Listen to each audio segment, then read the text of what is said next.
निर्मल bank institutional equities के CEO Rahul Arora हमारे साथ जुड़ गए हैं स्टूडियो में। उनसे बात करते हैं मार्केट्स को लेकर। Rahul, good afternoon. सबसे पहले तो आज का सबसे बड़ा topic HDFC bank. I am sure आपने भी उस एनालिस्ट कॉल में हिस्सा लिया होगा। आपका क्या व्यू बना उसके बाद, और जो आज मार्केट ने रिएक्शन दिया, क्या वो जस्टिफाइड है? एक तरफ से हाँ Anuj, firstly good afternoon and thank you for having me on your show. Obviously Anuj, जब एक ऐसा बेहीमौत आपको जाके बोलता है कि एसेट क्वालिटी और नेट इंटरेस्ट मार्जिन पे अगले 2-3 क्वार्टर में प्रेशर होंगे और काफ़ी हद तक होंगे, 25 से 30 बेसिस पॉइंट का अगर आप नेट इंटरेस्ट मार्जिन पे इम्पैक्ट बोल रहे हैं तो ऑब्वियसली उसका ROA और ROE पे इम्पैक्ट आएगा, तो एक वैल्यूएशन रीसेट आना है। लेकिन मुझे लगता है अनुज, अगर बहुत इससे ज़्यादा भी अगर भयंकर रिएक्शन आना था तो आज शायद आ चुका होता। The point is I would not be surprise if this dip is bought in to tomorrow.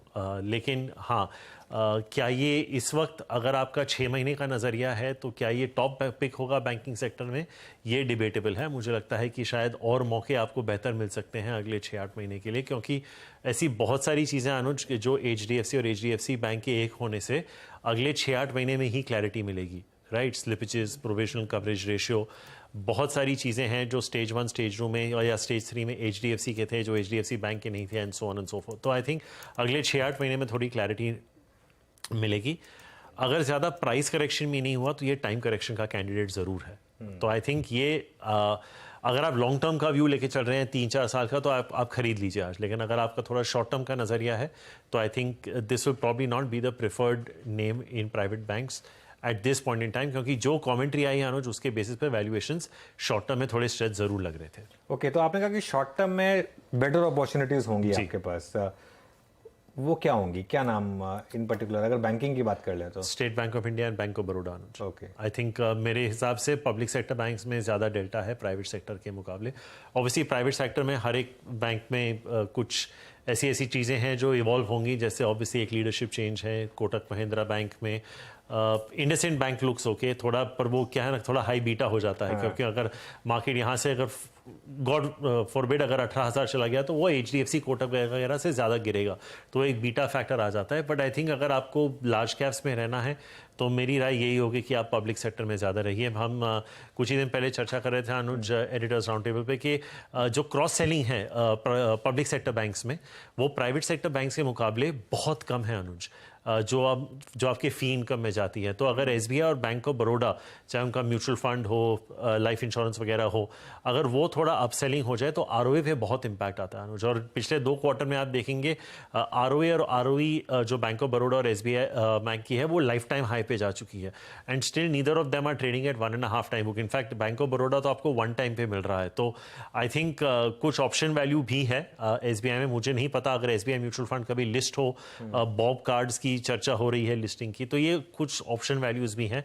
लेकिन अगर बैंक्स में मुझे अगले 6-8 महीने के लिए खेलना है तो मुझे पब्लिक सेक्टर बैंक्स में ज़्यादा झुकाव होगा, और with in public sector banks I think ज़्यादा मेरा टिल्ट होगा बैंक ऑफ बड़ौदा और SBI बैंक पे। राहुल, क्या पब्लिक सेक्टर दूसरी कंपनियां, आप देखिए पावर कंपनियों में जिस तरह से तेजी देखने को मिली है, डिफेंस कंपनियां लार्जली एक डिस्कवर्ड ट्रेड है, लेकिन आजकल पूरा जो लाइमलाइट है वो पावर कंपनियों में है, वेदर इट्स पावर ग्रिड, आपकी PFC, REC, SJVN जैसे स्टॉक्स भी भागने लगे हैं।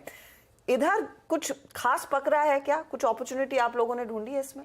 देखिए हर्षदा जी, इसमें यही है, ग्रोथ और वैल्यूएशंस को आपको मैरी करना है। तो जैसे आप डिफेंस की जैसे आपने चर्चा की, my mind goes back to जब हिंदुस्तान लीवर या रिलायंस ने 10-10 साल के बाद ब्रेकआउट दिया था, तो इन स्टॉक्स के साथ क्या हुआ था।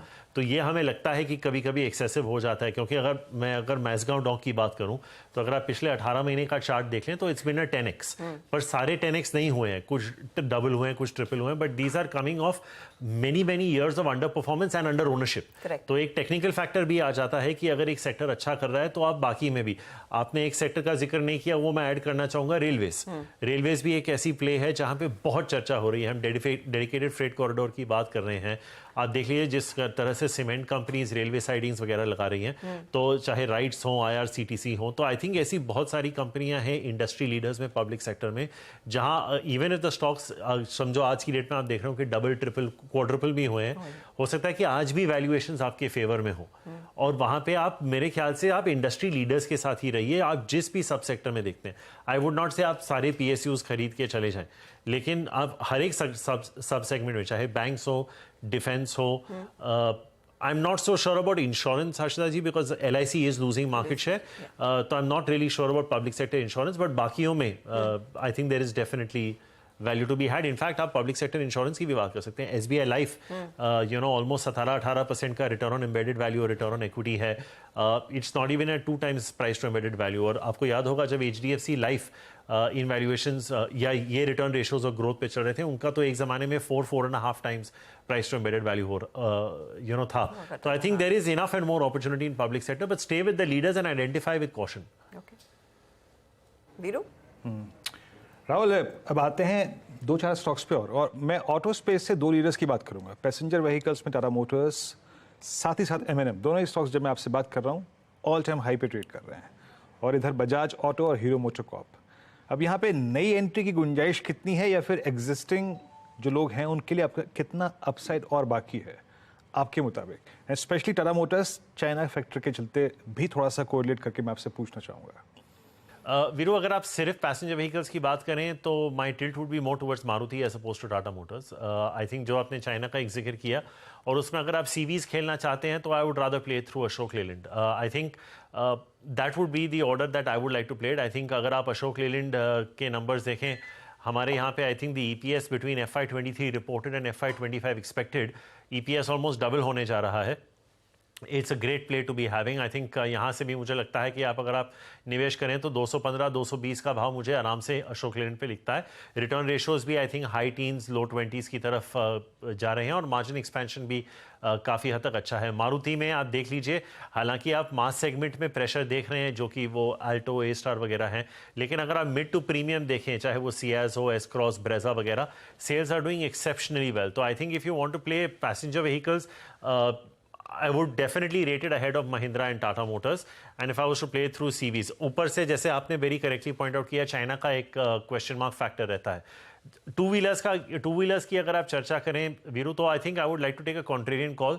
आइशर मोटर्स पे मेरा थोड़ा ज़्यादा झुकाव होगा as oppose to the names you have taken. हालांकि राजीव बजाज ने काफ़ी पॉजिटिव कमेंट्री दी है in terms of their launches and what is likely to be coming out, लेकिन आई थिंक जिस तरह से अगर आप अप टू 250 सीसी भी देख लें, और मैं जानता हूँ रिसेंटली अनुज ने एक टेस्ट ड्राइव ली थी हार्ली की, लेकिन और मैं हीरो पे आऊँगा, लेकिन आई थिंक जिस तरह की अप टू 250 सीसी भी अगर आप वॉल्यूम ग्रोथ देखें पिछले 12 महीने में, मंथ ऑन मंथ हर मंथ आपको 5 से 10% का ग्रोथ आइशर में दिखेगा. And that's I think the reason. देखिए 350 प्लस सीसी में वैसे भी पेन है, आइशर में भी पेन है और बाकियों में भी आएगा. और आपको याद होगा जब कोलगेट या मारुति वगैरह ने जब मार्केट शेयर लूज करना चालू किया था, दे वर द सेगमेंट. तो अगर आइशर का थोड़ा बहुत मार्केट शेयर लूज भी होता है, I don't think there is anything to be losing sleep over. अगर ये बजाज हीरो वगैरह के माध्यम से मार्केट ग्रो हो जाता है, ऑल द बेटर. एंड अगर आप एकदम बॉटम ऑफ द पिरामिड खेलना चाहें तो then I think the preference would be for Hero MotoCorp. I think dividend yield, if I look at the mass players, is definitely the highest amongst the other when I compare it to the other two. तो I think this is how I would like to play the auto space Veeru. I think Maruti for PVs, Ashok Leyland commercial vehicles में, premium two wheelers में Eicher, and mass में I would play through Hero. Mass में हीरो. राहुल, ये जो hero MotoCorp ने अपने products का प्रीमियराइजेशन करा है, क्या उसमें सक्सीड हो पाएंगे? आई होप आप अनुज के साथ वो राइड लेंगे कुछ दिनों बाद, लेकिन क्या सक्सीड हो पाएंगे? नहीं, आई थिंक देखिए एक बहुत बड़ी अपॉर्चुनिटी है इंडिया में over the next many years. अगर आप कंपैरेटिव मार्केट्स देखें एशिया में भी, तो ये ग्रोथ रेट ऑब्वियसली क्योंकि डिप्रेस बेस पे आ रहा है, तो ऑब्वियसली अगर ये आप सब सेगमेंट की रिपोर्टिंग देखें तो obviously it will grow at very high double digits for the foreseeable future. penetration will go higher up, but I think क्योंकि we are sitting ahead of a marriage season also, and typically Royal Enfield के जो sales हैं ये time of the year काफ़ी हद तक बढ़ जाते हैं, तो it is very possible that Hero does well. सबसे इंपॉर्टेंट बात वीरू ये है कि लोग वेट कर रहे थे कि हीरो का ये प्रोडक्ट कब लॉन्च होगा, क्योंकि चर्चा में तो ये काफ़ी समय से था. तो I think now that it has launched, I think ये डिस्ट्रीब्यूशन गेम बन जाता है कि how soon can you make it reach out to a pan India level. ये ऑब्वियसली मार्जिन एक्रीटिव है, इससे आपको ज़्यादा वॉल्यूम ग्रोथ नहीं मिलेगी, मार्जिन एक्रीटिव ज़्यादा होगा because your volumes are low but prices are higher. Blended I think this is going to be very very positive for Hero of the longer term. बिल्कुल, आप भी ले सकते हैं वो टेस्ट राइड, वैसे कोई रुकावट नहीं है इसमें. ठीक है ना? ओके, डेफिनेटली अक्टूबर के आखिरी में. बिल्कुल. खैर एनीवे, मार्केट में थोड़ी सी अब गिरावट और बढ़ रही है. राहुल रिलायंस पर क्या हुआ? मुझे याद है लास्ट जब हम मिले थे तो आपका पॉजिटिव व्यू था काफ़ी रिलायंस को लेकर, वो तेज़ी हुई भी थी उसके बाद, लेकिन उसके बाद जब से जियो फाइनेंशियल सर्विसेज डीमर्ज हुआ है उसके बाद से शायद ट्रिगर का कुछ अभाव रहा है या कुछ स्टॉक ने काफ़ी अंडर परफॉर्म किया है, उस पर क्या व्यू है? दो बड़े ट्रिगर्स थे अनुज जो आउट ऑफ द वे हो चुके हैं, जो है कि रिटेल की जो वैल्यूएशन सेट होनी थी और दूसरा जिनका आपने अभी जिक्र किया जियो फाइनेंशियल का, I think it is now going to track earnings Anuj. I don't think ऐसे कोई इमीडिएट ट्रिगर है। हालांकि अगर आप लिस्टिंग की भी बात करना चाहें तो इंडिकेटिव वैल्यू तो हमको वैसे ही मिल चुका है जैसे जियो में था। I think this is now going to track earnings. तो अगर आप रिलायंस का अगर आपका प्रोजेक्टेड अर्निंग्स ग्रोथ समझो 15% है, I think it is very reasonable to expect कि आपको वही रिटर्न मिले। तो आई थिंक उस लेवल की बुलिशनेस शायद अभी नहीं रही, क्योंकि it has played out remarkably well as a stock. तो क्या हो जाता है कि you have to temper your expectations every now and then, but do I have reason to sell it today if I am holding it in my portfolio? नहीं, ऐसी कोई वजह तो नहीं है कि मैं बेचूं। पर हाँ, क्या ये यहाँ से मल्टी बैगर हो सकता है, या जिस तरह की रन 850-900 से जो ब्रेकआउट होके अभी 2500 के आसपास की, उस तरह की भयंकर rally I don't think Reliance में आएगी। That being said, I would still have it in my portfolio if I am a holder. Okay, और ये जियो फाइनेंशियल सर्विसेज पे कोई व्यू, और उसके बाद जो बजाज फाइनेंस में रिसेंटली मूव आया उस पर कोई व्यू आपका? जियो फाइनेंशियल पे तो नहीं Anuj, because we don't track that stock officially. लेकिन Bajaj Finance, I mean what can I say, I think even if the growth rate जो 35-40% थी, जैसे आपको याद होगा HDFC बैंक एक ज़माने में 25% ग्रो करता था। जैसे जैसे बेस, अभी आप IT ले लीजिए अनुज, अगर इन्फोसिस और TCS आपको ये बेस पे भी अगर आपको 10% का टॉप लाइन ग्रोथ दे दे तो आपको वैल्यूएशन मिल जाएगा। तो आई थिंक वो एक थोड़ा रीसेट है। लेकिन I think for the kind of, I think it's still 4.5-5% का ROA है। ROEs are 25% प्लस है। वैल्यूएशंस जैसे मैंने कहा कि प्राइस और टाइम करेक्शन एक आ चुका है। ऑब्वियसली जियो का एक फैक्टर था। आई डोंट थिंक ऐसी कोई भयंकर कंपटीशन है इस वक्त अनुज। आई थिंक अगर आप कंज्यूमर ड्यूरेबल फाइनेंसिंग में भी देख लें, हालांकि कोटक, HDFC, कैपिटल फर्स्ट सब ने एक एंट्री की है और रिस्पेक्टेबल मार्केट शेयर्स गेन करने की कोशिश है। But when we talk to people like Vijay sales and Croma, Bajaj Finance is still far ahead in terms of financing these products and the kind of products they are financing also. अभी जैसे अगर आप consolidated entity ले लें अनुज, Bajaj asset management अभी launch हुआ है recently. I think जैसे जैसे वो स्केल अप होगा, वो बजाज फिनसर्व के भी वैल्यूएशंस में आपको देखने। So I think both the stocks at dips are definitely buys for me. Polycab जैसे ट्रेड्स पर अब आपकी क्या राय रहेगी? क्योंकि यहाँ पर हमने एक बहुत तगड़ा रन देखा है, बीच में लगा लोगों को मौका मिलेगा, लेकिन वो बहुत ही शॉर्ट लिव्ड था और आज 5200 के ऊपर है वो स्टॉक। आई थिंक हमारी काफ़ी चर्चा हुई है पॉलीकैब पे इन द पास्ट, और आज भी जैसे आपने कहा कि बाजार गिरा हुआ है। And I think if I am not mistaken 2.5-3% आज भी स्टॉक ऊपर है। तो आई थिंक एक रीज़न ये भी हो सकता है क्योंकि RR Kabel as listed today, तो एक वो भी एक पॉजिटिव इफेक्ट आता है। इसमें यही पॉइंट मैं दूंगा जो मैंने रिलायंस के लिए कहा, valuations are definitely on the higher side, लेकिन अगर आपको ग्रोथ मिलती रही तो ये चढ़ता जाएगा मेरे हिसाब से आगे। आई थिंक हमारे मिड कैप कवरेज में से जो लास्ट क्वार्टर के रिजल्ट थे, this was one of the top 5 results. अगर आप टॉप लाइन एबिटा और बॉटम लाइन देखें तो हमें और return ratios are the best in class. I think पूरा अगर आप सेगमेंट देखें, KEI, KEC, RR केबल वगैरह, आप जो भी केबल्स और वायर्स को डालते हैं, आई think it is definitely best in class, in fact even better than Havells. तो डिस्ट्रीब्यूशन रीच इनकी बहुत ज़्यादा है। जहाँ तक हमारा मानना है, जब हम चैनल चेक्स करते हैं तो प्रोमोटर लेवल पे जो इनके डिस्ट्रीब्यूटर्स के रिलेशन, ये सॉफ्टर पॉइंट्स होते हैं हर्षदा जी, कि आप अगर आप दुकान पे जाएं, जैसे मुझे याद है आदित्य पुरी बहुत टाइम पे जाके ही used to talk to the people, वो डिस्ट्रीब्यूशन में बहुत इंपैक्ट पड़ता है कि आप किसका माल बेचते हैं फिर, क्योंकि ये जो एग्रीगेटर्स होते हैं eventually it sells on relationship. And I think Polycab as a brand they have a very good diversified mix of products as well. And I think जो उनकी हेजिंग स्ट्रेटजी है रॉ मटेरियल पे, again with respect to copper prices, is probably one of the best, इसलिए आप margin volatility इतना नहीं देखते। तो cash flows are extremely strong. तो ये 5-6 रीजंस हैं जिसकी वजह से वैल्यूएशन मिलता है। पर क्या होता है ना आशा जी, कभी कभी एक्सपेंसिव चीज़ और एक्सपेंसिव हो जाती है क्योंकि वो ग्रोथ आती रहती है। तो then it becomes a challenge कि अगर बाकी 10-15% ग्रो कर रहे हैं और ये 20 कर रहा है, तो क्यों ना थोड़ा और देके ये खरीद लें। तो I think that is what it is. How much more from here, I don't know, but will it be one of the top picks in that sub-segment? Definitely. लोग कहते हैं ना कि अच्छी चीज महंगी होती है, बिल्कुल। वो वैसी ही है। अच्छा राहुल, मिड कैप्स में जो बीच में हमने शेकआउट देखा था, उसके बाद लोग लार्जली कह रहे थे कि लोग अपनी पोजीशन थोड़ी सी शिफ्ट करेंगे, हेवीज की तरफ आएंगे। क्या आपने कुछ ऐसे कॉन्शियस कॉल्स लिए हैं, कुछ शेयरों से आपने एग्जिट किया है और फिर हेवीज की तरफ गए हैं? आज भी मैं मानता हूं कि valuations in large caps are better than mid caps, and मुझे लगता है कि जैसे वो एक दिन का फॉल आया था कुछ दिन पहले, मेरा होप था कि वो 2-3 दिन और चले ताकि स्टॉक्स एक ऐसे भाव पे आ जाएं कि we can thump the table and tell people to buy, but unfortunately हुआ नहीं। और इसका एक ही कारण है लिक्विडिटी, क्योंकि आज की डेट में भी जब हम कुछ फंड मैनेजर से बात कर रहे हैं, जो डेली फ्लोज आ रहे हैं Harshada ji, it is unbelievable. It is obviously आप वो एनुअलाइज नहीं कर रहे हैं, किसी को 30 करोड़, किसी को 50, किसी को 100 करोड़ डेली बेसिस पे 20,000 की निफ्टी पे आ रहा है। तो ऑब्वियसली ये फंडामेंटल्स आपके स्टॉक प्राइसेस को डिक्टेट नहीं कर रहा। आपका एज अ फंड मैनेजर ये मैंडेट नहीं है कि आप कैश पे बैठें। अगर आपका पैसा है, you have to deploy it. आप 3-5% एट बेस्ट कैश रखेंगे। प्रॉब्लम यह है कि वो आज की डेट में 3-5% भी अगर इंडस्ट्री लेवल पे मैं कैश ले लूँ, वो भी आई थिंक नंबर कुछ 70 to 80,000 करोड़ के आसपास है सिर्फ म्यूचुअल फंड्स का। तो ये आई थिंक वो ज़माना जब स्टॉक्स 30-40% गिरते थे वो शायद गए। एक होप था लास्ट वीक कि वो शायद देखने को मिले, लेकिन मुझे लगता है कि value is far more in the large cap space than it is in the mid cap space. मैं उदाहरण दे देता हूँ। I think Federal Bank and HDFC Bank would be going at very similar valuation. 19-20 का शायद, I think I've not looked at how the valuations will reset after today's fall. But ऐसे अगर आपके 19-20 के फर्क हों, तो why not? जैसे फार्मा में JB Chemicals, Ajanta, there are two stocks we've really liked.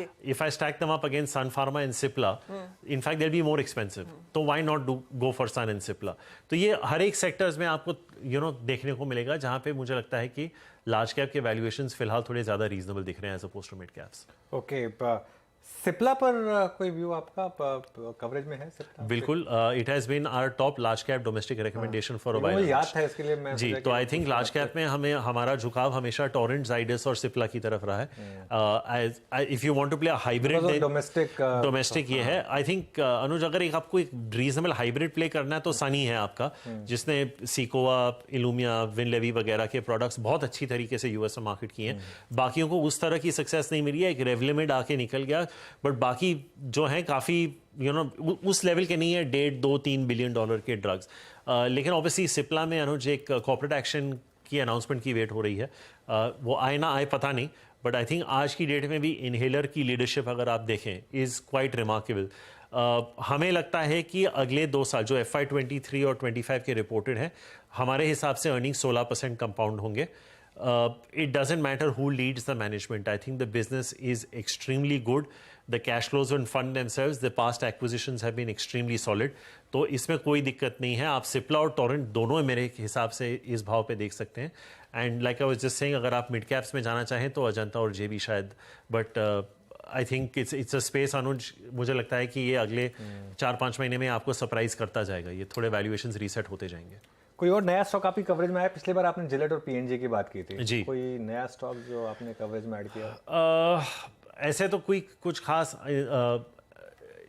Fresh initiation नहीं किया अनुज। आई थिंक इंश्योरेंस पे हम लोग एक पीस शायद बहुत जल्द निकालने वाले हैं। लेकिन हमने पिछली बार 2-3 स्टॉक्स पे एसबीआई लाइफ रही है आपका। हाँ जी, तो we are just going to be putting out some fresh research on it, but I think हमने पिछली बार पावर मैक, अपार और एरिस लाइफ साइंसेज की बात की थी। आई थिंक ये 3 नाम हैं जो स्मॉल कैप स्पेस में जो हमें अभी भी काफ़ी हाई कन्विक्शन लगता है। एक्चुअली अनुज, आपने जिलेट का जिक्र किया, despite the stock moving up 35%, मुझे नहीं लगता कि वैल्यूएशंस अभी भी ज़्यादा इतने एक्सपेंसिव हैं जिलेट पे relative to what the rest of the consumer package. तो I think Apar, power Mech और एरिस जो थे वो अभी भी मुझे लगता है कि काफ़ी स्ट्रॉन्ग रहेंगे।